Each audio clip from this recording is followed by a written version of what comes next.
Okay, so you do that. And then what you'll find is that as you move towards the goal, there are certain things that you have to accomplish that frighten you. You know, maybe you have to learn to be a better speaker, a better writer, a better thinker. You have to be better to people around you, or you have to learn some new skills and you're afraid of that. Whatever, because it's going to stretch you if you pursue a goal, and so that'll put you up against challenges. You do something new, and that's informative, right? There's information in the action, and then you can incorporate that information and turn it into a skill and turn it into a transformation of your perceptions. So there's more to you because you've tried something new. So that's one thing. But the second thing is, and there's good biological evidence for this now, that if you put yourself in a new situation, then new genes code for new proteins and build new neural structures and new nervous system structures. Same thing happens to some degree when you work out, right? Because your muscles are responding to the load, but your nervous system does that too. So you imagine that there's a lot of potential you locked in your genetic code. And then if you put yourself in a new situation, then the stress, that's the situational stress that's produced by that particular situation, unlocks those genes and then builds new parts of you.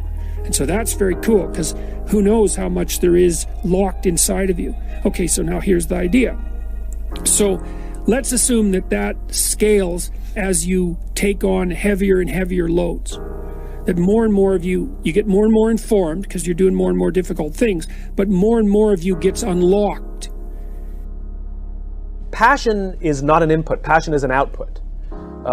Passion, we're all passionate. We're just not all passionate for the same things.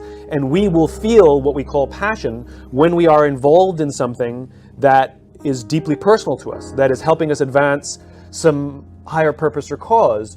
Then when we go to work, what we experience is passion. But if you make us do something that we feel no personal connection to, that is not us helping advance any kind of bigger ideal, then what we feel is stress. Now, passionate people work many hours, they don't come home, they miss their families, they take business trips, they don't sleep, and yet it feels worth it. People who are stressed go on business trips, they miss their families, they work long hours, they don't sleep, but it doesn't feel worth it. Passion is an output, not an input. Like stress is an output, not an input. So you can't do what you're passionate about. You find something you believe in, and what you will experience is passion. So then it begs the question, how do I find what I believe in, right? I think society, especially our society, and especially for a younger generation, puts overwhelming pressure on us to have a vision. What's your vision? Or find your bliss, or all of these, they're all the same thing, right? And the problem is we're not all visionaries. It's unfair. It's an unfair standard. That's like telling everybody to be creative, but we're not all creative. Or everybody be good at math, but we're not all good at math. We're not all visionaries. Only a small percentage of our population are actually visionary. You don't have to have a vision. You have to find a vision, right? When you hear the words of visionaries, and if they appeal to you on some visceral level, they give you goosebumps, they make you excited, they make you want to sacrifice, be a part of it, stand in line to hear them, pay money, whatever it is. Follow that, make that your vision. Take it and say, that's my vision too. You can adopt someone else's vision and make it your own. That's what we call a following. Is we have taken the visionary's vision and we have chosen to follow that vision ourselves. We are followers. That's a good thing. There's no difference between the visionary and the follower. We both see ourselves in service to something bigger than ourselves. Whether you are the originator of that idea or not is irrelevant. What it does is fuel passion. What it does is fuel conviction.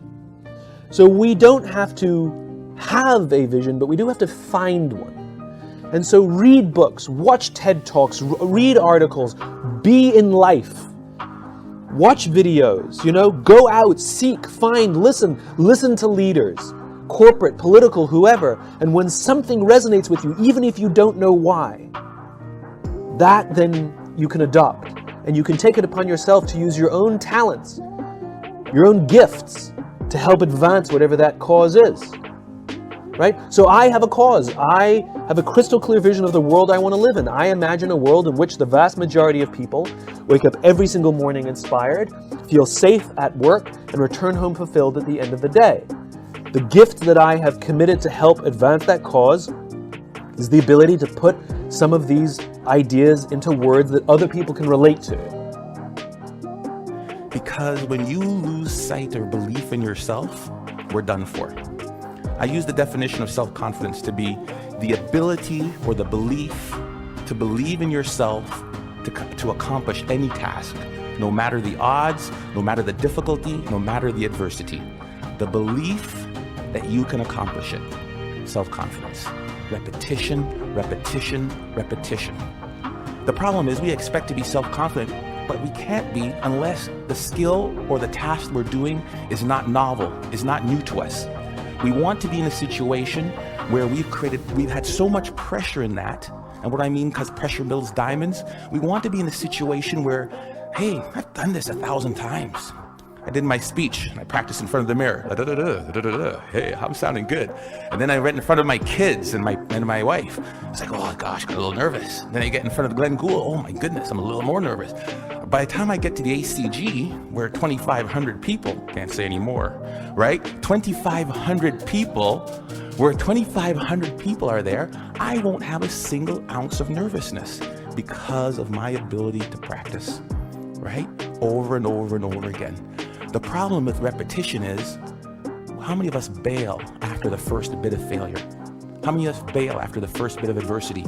Do not accept failure. Maybe it shouldn't be repetition. Maybe the answer should be persistence. Because we all repeat something, but very few of us really will persist. So that's one way to build self-confidence. Get out there. Do what you want to do and accept no, do not accept no. We know that our thoughts influence actions. Why do we want to say that negative self-talk to ourselves? We need to get our own self-affirmations. Muhammad Ali, what was his self-affirmation? I am the greatest. Who else is going to tell you?